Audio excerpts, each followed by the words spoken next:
जगद्गुरु संत श्री तुकोबारायांनी ज्यांचं स्मरण करायला सांगितलं त्यांचं वर्णन केलेलं आहे.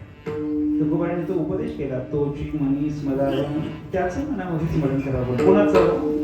पहिलं लक्षण सांगितलं, ब्रीद ज्याचे जगदानी तोची मनी स्मरावा. ज्याचं ब्रीद जगदानी आहे त्याचं तुम्ही स्मरण करा, असं तुकोबारायांनी सांगितलं. आता हा जगदानी शब्द आपल्या थोडासा अपरिचित असा आहे. आडवाणी शब्द आपल्याला थोडासा परिचित आहे. गुडदानी, आडवाणी हे शब्द थोडेसे परिचयाचे आहेत. मग जगदानी शब्दाचा अर्थ काय हो? जगदानी शब्दाचा अर्थ होतो जगाला दान देणारा किंवा जगच दान देणारा. जगाला दान देणारा किंवा जगच दान देणारा असा ज्याचं ब्रीद आहे, तुकोबाराय म्हणतात तोची मनी स्मरावा, त्याचं तुम्ही स्मरण करा. आता हे दानाचं क्षेत्रच असं आहे की दानाचं क्षेत्र जो दान करतो ना त्याला मोठं बनवतो. तुम्ही एखाद्या सार्वजनिक कार्यामध्ये किंवा सप्ताहामध्ये जर देणगी दिली तर देणगी दिल्याबरोबर तुम्हाला ती देणगी मोठं बनवत असते. कसं मोठं बनवतं? तुमचं नाव पत्रिकेमध्ये छापून येतं. मग याचा जसा देणगीचा आकडा असेल तसा तो आकार छोटा मोठा होतो. पण दानाचं क्षेत्र, देण्याची जी आपली वृत्ती आहे ती वृत्ती आपल्याला मोठं बनवतं. आणि घेण्याची जी वृत्ती आहे, मागण्याची वृत्ती, ती आपल्याला लहान बनवतं. मग घेणारा जरी कितीही मोठा जरी असला, अगदी ईश्वर जरी असला तरी सुद्धा त्याला ते लहानच करते. विठ्ठल विठ्ठल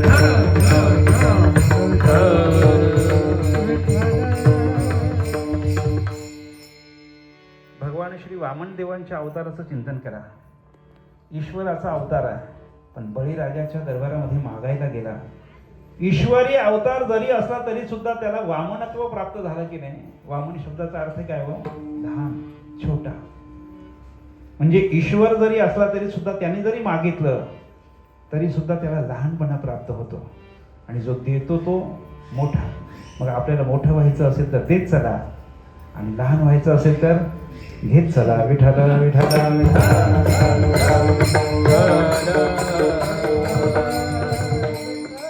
आता हे दानाचं क्षेत्र जे आहे, या दानाच्या क्षेत्रामध्ये पुराणामधून आपल्याला 2-3 नावं प्रकर्षाने पाहायला मिळतात. कोणकोणती? दानवीर कर्ण आहे, शिवीराजा आहे, रंतीदेव आहे. हे पुराणामध्ये दानवीर म्हणून यांना भूषित केलेलं आहे. पण कर्ण जरी असला, शिवीराजा जरी असला, रंतीदेव जरी असले तरी सुद्धा याने जे दिलं ना ते लौकिकातलं दिलं आणि हातचं राखून दिलं. आपलं सर्वस्व कोणी देत नाही. एखादा मंत्री कशाला? मुख्यमंत्रीच. कल्पना करा, एखादा मुख्यमंत्री तुमचा ओळखीचा आहे, फार ओळख आहे, फार घट्ट अशी मैत्री आहे, अगदी बाळपणापासूनची मैत्री आहे. 2.5 वर्ष आता मुख्यमंत्री झाला तो. 2.5 वर्षानंतर तुम्ही गेलात, आता 2.5 वर्ष त्याला सांगितलं, धणकावून सांगितलं, 2.5 वर्ष तू आता मुख्यमंत्री राहिला ना, आता पाय उतार हो, मला मुख्यमंत्री करेल का हो? आपलं सर्वस्व कोणी देत नाही. आता तो मुख्यमंत्री जर तुमच्या ओळखीचा असेल, समोर निवडणुका असतील तर तुमची आटर फटर कामी तो करतो. पण त्याला जर तुम्ही पाय उतार हा असं बोलला, तुझं मंत्रीपद मला देईल का हो? आपलं सर्वस्व कोणी देत नाही. पण तुकोबाराय म्हणतात, मी ज्याचं स्मरण करायला तुम्हाला सांगतो. आता नाव कुठे या सगळ्या अभंगात कुठेच घेतलं नाही. ज्याचं स्मरण करायला सांगितलं त्याचं नाव कुठेच घेतलं नाही, पण त्याचे लक्षणं मात्र सांगितलेले आहेत. तुकोबाराय म्हणतात, मी ज्याचं तुम्हाला स्मरण करायला सांगितलं तो इतका दानवीर आहे, इतका उदार आहे की ज्याच्याकडे माग्याला गेल्यानंतर तो सगळं देतो, पण आपलं सर्वस्व सुद्धा देतो. विठ्ठल विठ्ठल.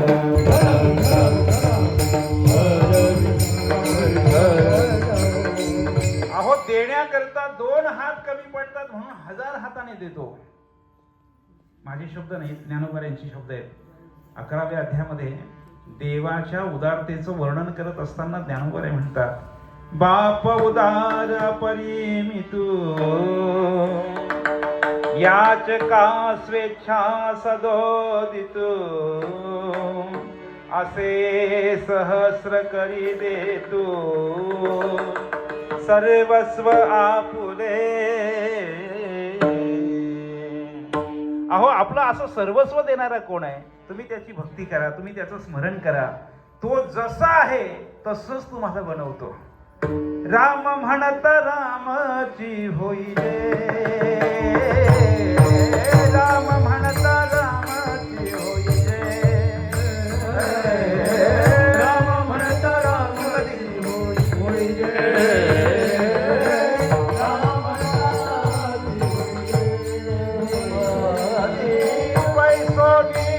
पदवी पदवी घेईले ऐसे सुख वचनी आहे, ऐसे सुख वचनी आहे.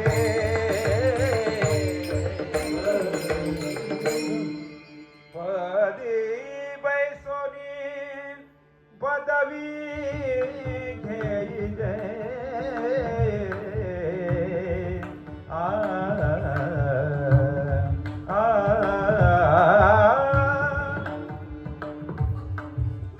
त्या रामाचं चिंतन केल्यानंतर तो राम आपल्यासाठी काय करतो? आपलंच पद आपल्या दासाला देतो, म्हणजे आपलं सर्वस्व देतो. म्हणून असा जो जगदानी आहे, म्हणजे जगाला दान देणारा आहे, नवे नवे जगच दान देणारा आहे, हा परमात्मा एवढा उदार आहे, एवढा उदार आहे. हा किती उदार आहे हो. अहो आपल्या भक्ताला देईल यात नवल नाही. आपल्या पार्टीच्या लोकांची कामं सगळीच करतात हो. आपल्या भक्ताला देईल यात नवल नाही, पण आपल्या शत्रूला सुद्धा तेच देतो जे आपल्या भक्ताला देतो. विठ्ठल विठ्ठल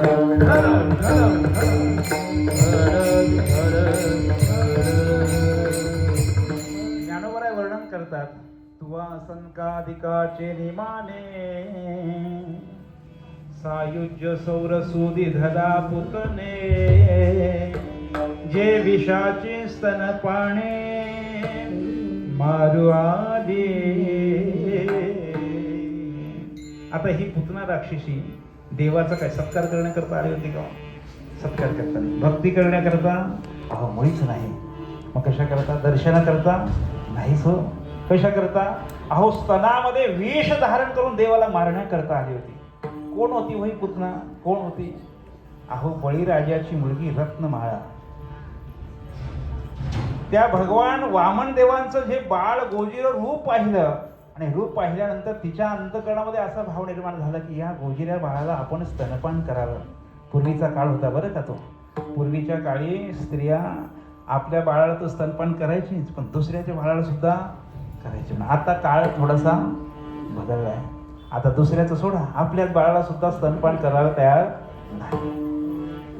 त्या रत्नमाळेच्या अंतःकरणामध्ये असा भाव निर्माण झाला की या गोजिरे स्वरूप असलेल्या वामन देवाला आपण स्तनपान करावं. देवाने तिथेच तथास्तु म्हटलं म्हणून ह्या अवतारात नाही, कृष्ण अवतारात.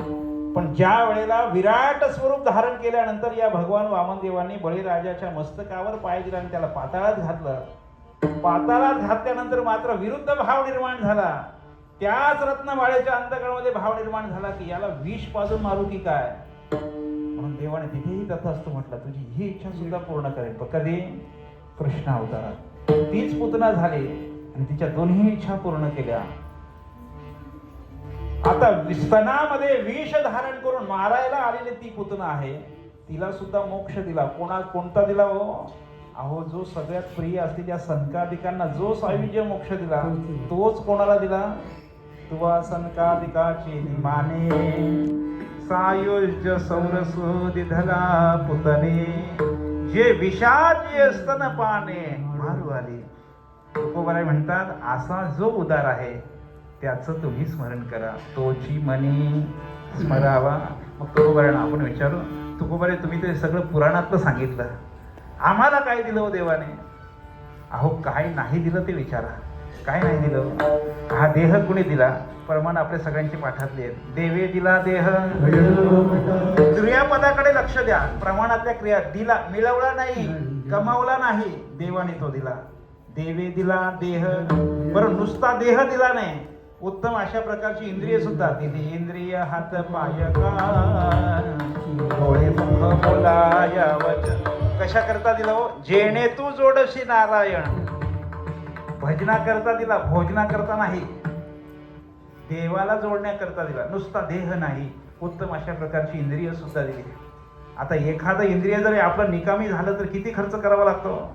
हा, एखादा दात पडावा, एखादा डोळा खराब व्हावा, मग बघा किती खर्च येतो. पण देवाने ते सगळं आपल्याला काय दिलेलं आहे? फुकट दिलेलं आहे. आणि फुकट वस्तूची किंमत आपल्याला कळत नाही. डोळ्या झाला भाटा भाटी भाटी पेचा, डोळा झाला भाटा भाटी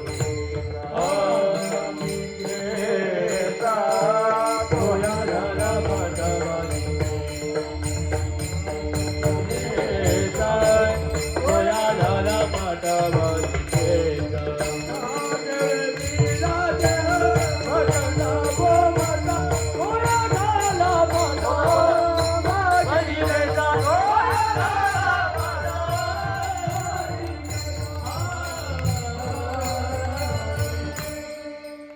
देवाने देह दिला, उत्तम अशा प्रकारची इंद्रिय दिली, पण नुसता देह आणि इंद्रिय दिला नाही, त्या देहामध्ये जीव सुद्धा त्यानेच दान दिला. जे हा जीव दिला दान, कयाचे करीन चिंतन, हे सगळं देवाने दिलं. पण तरी सुद्धा आपण देवाच्या नावाने बोट मोडतोच की नाही?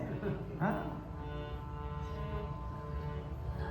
इतकं सगळं देवाने दिलेलं असतं, इतकी सगळी दत्त सामुग्री, ज्या सामुग्रीने आपण या लक्ष चौरीच्या फेऱ्यातून सुटका करू शकतो, अशी दत्त सामुग्री देवाने सगळी दिलेली आहे. पण तरी सुद्धा आपण देवाच्या नावाने बोटा मोडतो.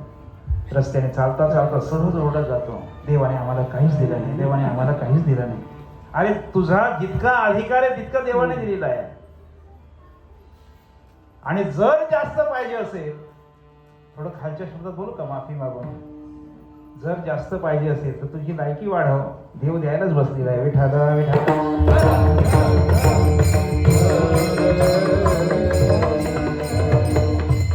अहो, एखादं कर्म केल्यानंतर कर्माचा फळाचा अधिकारी झाल्यानंतर देव काय, देवाच्या बापाला द्यावं लागतं.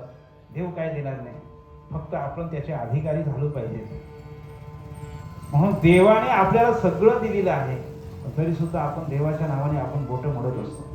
एक कथा अशी सांगितली जाते, एका गावामध्ये एक 2-3 दिवसाचा उपवासी असा भिकारी आला. खूप भूक लागली होती.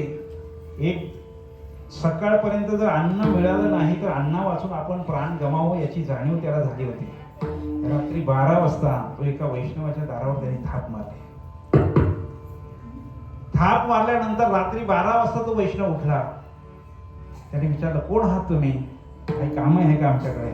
म्हणे 3-4 दिवसाचं मी भुकेला आहे, जर मला अन्न मिळालं नाही तर म्हणे मी मरून जाईल, माझ्या अन्नाची भोजनाची व्यवस्था करा. आता रात्री 12 वाजता त्या वैष्णवाने आपल्या बायकोला उठवलं. बायको सुद्धा पतिव्रता होती. रात्री 12 वाजता कोणताही प्रतिसाद न देता, कोणताही तक्रार न करता त्या स्त्रीने त्या भिकाऱ्याकरता स्वयंपाक केला. स्वयंपाकाला बसवलं, भोजनाकरता बसला. आणि भोजनाकरता बसल्यानंतर, आता भोजनाला बसल्यानंतर असं डायरेक्ट चालू करायचं नसतं, अगोदर त्या अन्नावर संस्कार करावे आणि मग त्या अन्नाचं प्राशन करावं. का? कारण अन्नामध्ये काही दोष असतील तर ते संस्काराने निघून जातात. वदनिक वद घेता वैष्णवाने सुरू केलं. काही संस्कार केले त्याने, केशवा माधवा गोविंद गोपाळा जय विद्युत्पाळा पांडुरंगा, अभंग म्हणून झाला. आणि एक घास त्या भिकाऱ्यांनी खाल्ला. आता ते वैष्णव जो होता, ज्यांच्याकडे तो भिकारी भोजना करता आला होता, आता जेवता जेवता गप्पा चालू झाल्या. तो एक घास खात होता आणि जेवता जेवता तेव्हा वैष्णव म्हणाला की हे देवाचे उपकार तू मानले पाहिजेत की रात्री 12 वाजता तू माझ्याकडे आला, 12 वाजता मला तुला भोजन देण्याची वृत्ती झाली. केवळ माझीच नाही तर माझ्या बायकोनी सुद्धा कोणतीही तक्रार न करता तुझ्याकरता रात्री 12 वाजता स्वयंपाक केला. म्हणून तू हे सगळं देवाच्या कृपेने होते, म्हणून देवाचे उपकार मानले पाहिजे. पण तो भिकारी होता 100% नास्तिक होता. तो भिकारी म्हणाला, फार झाले तर तुम्ही मला भोजन देत आहात म्हणून मी तुमचे उपकार मानेन, तुमच्याबद्दल कृतज्ञता व्यक्त करेन, पण देवाबद्दल मात्र मी देवाचे उपकार मानणार नाही. आता तो वैष्णवच होता, भक्त होता, त्याची तळपायाची आग मस्तकाला गेली. म्हणे देवाचे उपकार मानत नाही म्हणे तुला मानावेच लागतील. तो म्हणतो मानणार नाही. तो म्हणे तुला जेवू देणार नाही, नको जेवू देऊ, उपवाशी मरेन, पण देवाचे उपकार मानणार नाही. आता त्या वैष्णवाने त्याला ताटावरून उठवलं, हाकलून दिला. झोपल्यानंतर देव त्या वैष्णवाच्या स्वप्नामध्ये आले. वैष्णवाच्या स्वप्नामध्ये आल्यानंतर त्याला विचारलं, मी काय रे, एका जीवाला जीव घालण्याची जबाबदारी मी तुला दिली होती, ती सुद्धा तुला पार पाडता आली नाही. आता हा वकिलाचा कोट घालूनच उभा होता. म्हणे देवा तुझा उपकार मानायला तो तयार नाही, तुलाच मानायला तयार नाही, त्यामुळे मी त्याला कसा जीव घालणार. त्यावेळेला देवाने दिलेलं उत्तर मला तुम्हाला सांगायचं आहे. फार गोड उत्तर आहे. देव म्हणाला, अहो जो जन्माला आल्यानंतर समजता झालाय ना, तिथून तो मला मानत नाही, आणि आता म्हातारा होत आलाय, पण जरी तो मला मानत नसला तरी सुद्धा त्याला मी जीव घालण्याचं काम करतोय. म्हणजे तुम्ही देवाला माना अथवा मानू नका, तुमचा सांभाळ देव हा करतच असतो. सकळ जीवांचा करी तो सांभाळ, तुझं मोकळेला आयुष्य नाही. म्हणून तुम्हाला पोट भरेल इतकं देव देईल. तुम्हाला पोट, तुमचा जर देवावर विश्वास असेल तर पोट भरेल इतकं तो देईल, पण असंच पाहिजे ना तसंच पाहिजे ही मी ज्या देवाजवळ चालत नाही. पोट भरेल इतकं तो तुम्हाला देतो. सकळ जीवांचा करीतो सांभाळ. मग असा सगळ्या जगाचा जो पोशिंदा आहे, सगळ्या जगाला जो देणारा आहे, तुकोबाई म्हणतात, तुम्ही त्याचं स्मरण करा. तोची मनी स्मरावा, ब्रीद ज्याचे जगदानी. ब्रीद म्हणजे ठसा, शिक्का. देणं हे ज्याचं ब्रीद आहे, असा जो परमात्मा आहे त्याचं तुम्ही स्मरण करा. मग तुकोबारांना विचारू, तुकोबारा तुम्ही म्हणता जो जगदानी आहे, जगाला देतो, नवे नवे जगच दान करतो, त्याचं तुम्ही स्मरण करायला सांगता. मग जो जगाला देतो, जगच दान देतो, त्याचं तुम्ही स्मरण करायला सांगता, तो कुठे आहे आणि कसा आहे, याचं उत्तर तुकोबारांनी अभंगाच्या दुसऱ्या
दुसऱ्या चरणामध्ये जगद्गुरु संत श्री तुकोबांनी ज्याचं स्मरण करायला सांगितलं तो कसा आहे आणि कुठे आहे त्याचा निर्देश केलेला आहे. कसा आहे तो समपाय. ज्या ज्या वेळेला संत वाङ्मयामध्ये पाय शब्द येतो किंवा चरण शब्द येतो, अनेक अभंगामध्ये आहे, अनेक प्रमाणामध्ये आहे. देवाविषयी जर पाय अथवा चरण शब्द आला असेल त्यावेळेला त्या पाय अथवा चरण शब्दाचा अर्थ करत असताना स्वरूप असा करायचा आहे. तो परमात्मा कसा आहे, सगळ्यांकरता सारखा आहे, समरूपाने आहे. स्वतः परमात्मा म्हणतो समहं सर्वभूतेषु, गीतेमध्ये स्वतः म्हणतो परमात्मा मी सगळ्यांकरता कसा आहे, सारखा आहे. आता कोणकोणत्या बाबतीमध्ये तो सारखा आहे, याचं थोडंसं वेदांतामध्ये तुम्हाला मी घेऊन जात नाही, नाहीतर तुम्हाला झोप यायची मध्येच, जेवणाच्या अगोदर झोप येणार. आता या दुसऱ्या चरणाचा जर विचार करू गेलो तर दुसऱ्या चरणामध्ये तुकोबारायांनी देवाच्या स्वरूप लक्षणाचा आणि तटस्थ लक्षणाचा विचार सांगितलेला आहे. आता स्वरूप लक्षण म्हणजे काय, तटस्थ लक्षण म्हणजे काय, तिकडं त्या भागामध्ये मी तुम्हाला घेऊन जाणार नाही. पण देवाचं जे स्वरूप सांगितलेलं आहे तो कसा आहे, सगळ्यांकरता सारखा आहे. खट्टनट्ट यावे उद्धार करत असताना तो असं पाहत नाही की हा माझा नाही, तो दुसऱ्याकडे जातो असं तो पाहत नाही. कुणीही जरी आला, कसाही जरी आला, अगदी कसाही जरी गेला तरी सुद्धा त्याचा तो उद्धार करतो, सगळ्यांच्या पापाचा नाश करतो. फक्त एक चिंतन मांडतो आणि पुढे चालतो. सारखा आहे, सगळ्यांकरता सारखा आहे, पण कशाच्या बाबतीत तो कर्माचं फळ देण्याकरता तो सगळ्यांकरता सारखा आहे. कर्माचं आपण कुणीही कर्म केल्यानंतर कर्माचं फळ देताना मात्र तो सगळ्यांकरता सारखंच फळ देतो. मग तो हे पाहत नाही की हा कीर्तनकार आहे, आपल्या नावाने 2-2, 3-3 वेळा दिवसातून बोंबलत फिरत होता. त्याने जर एखादं अकृत्य केलं, एखादा दोष त्याच्याकडून घडला, तर त्याला सुद्धा तेच फळ देतो जो दारुड्याला देतो. विठ्ठल विठ्ठल.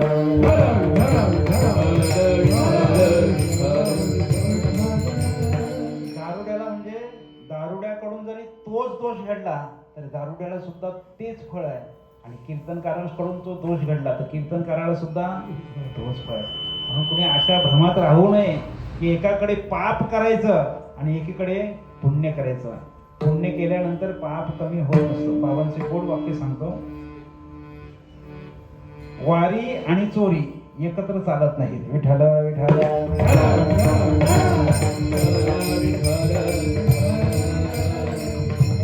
वारी आणि चोरी म्हणजे परमार्थिक जीवन आणि अपरमार्थिक जीवन एकत्र चालत नाही. एकतर या दगडावर तरी पाय द्या आणि एकतर त्या दगडावर तरी पाय द्या. दोन्ही दगडावर पाय दिल्यानंतर काय होतं,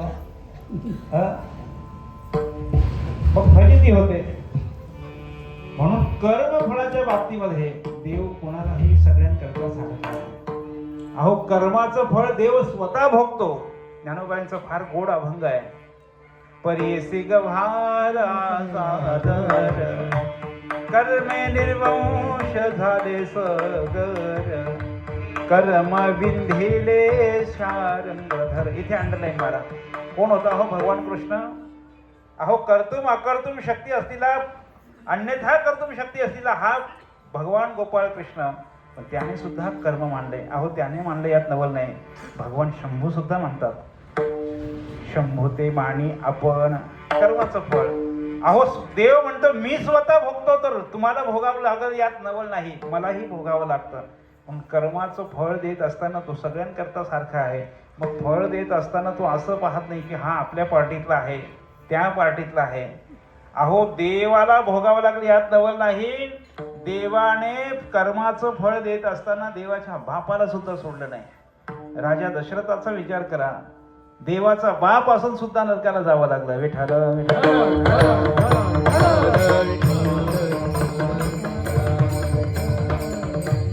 म्हणून हा परमात्मा सगळ्यांकरता सारखा आहे, समपाय.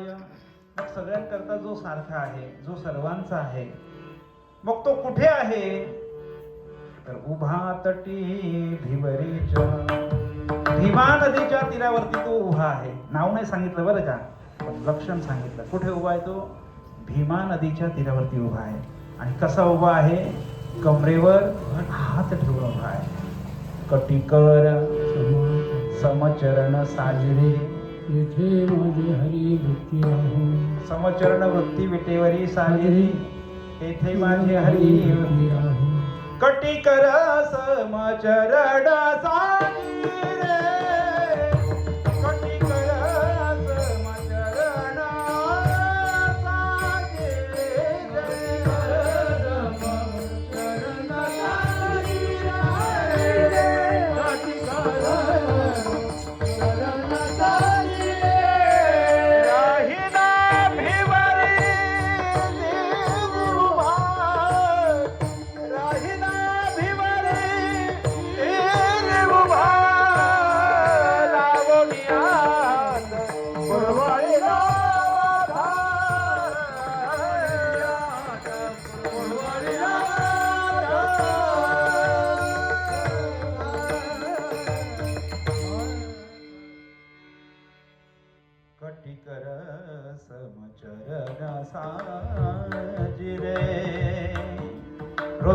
हरिपाठामध्ये हे प्रमाण म्हणतो, राहिला भिवरे ते विभा, कमरेवर हात ठेवून तो उभा आहे आणि भीमा नदीच्या तीरावरती उभा आहे.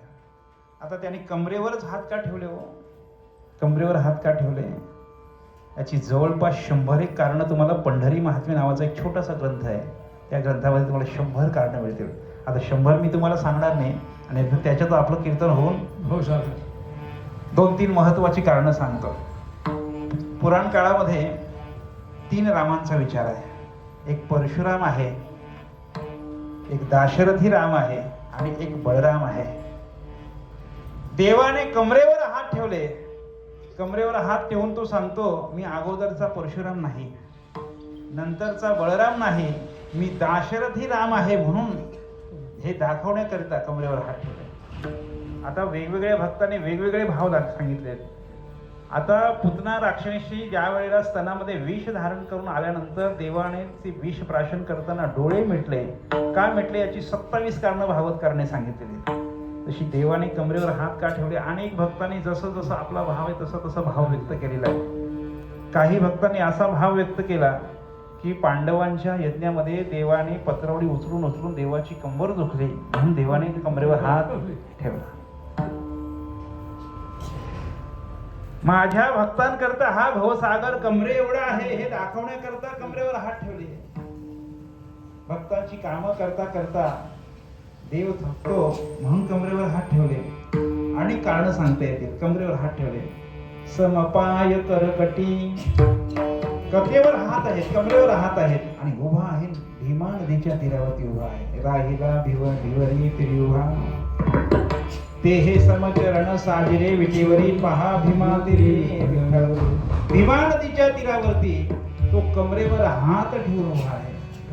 असा तुकोबारे म्हणतात, जो सगळ्यांकरता सारखा आहे, ज्याचे हात कमरेवर आहेत आणि भीमा नदीच्या तीरावर तो उभा आहे, तुकोबारे म्हणतात त्याचं तुम्ही स्मरण करा. तोची मनी स्मरावा.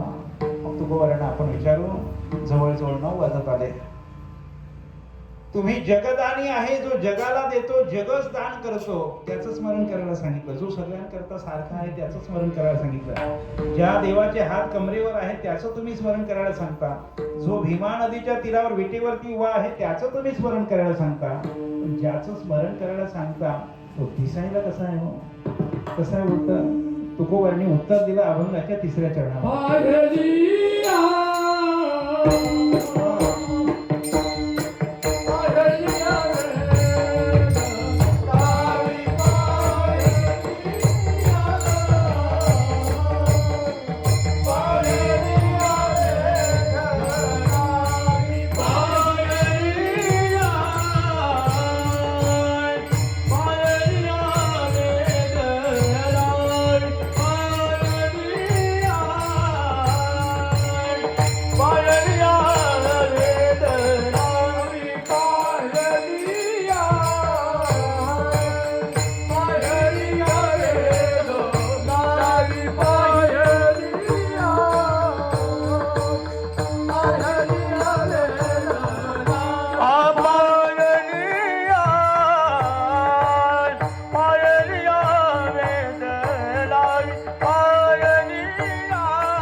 अभंगाच्या 3ऱ्या चरणामध्ये जगद्गुरु संत श्री तुकोबारायांनी ज्याचं स्मरण करायला सांगितलं तो दिसायला कसा आहे हो.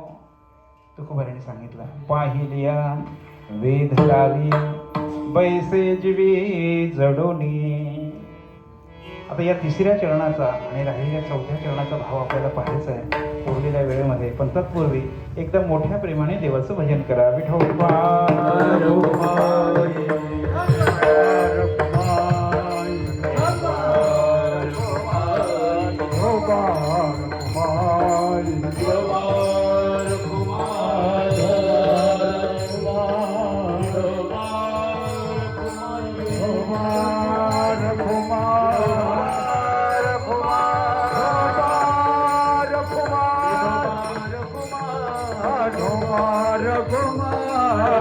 जय जय गोपाल कुमार गोपाल कुमार गोपाल कुमार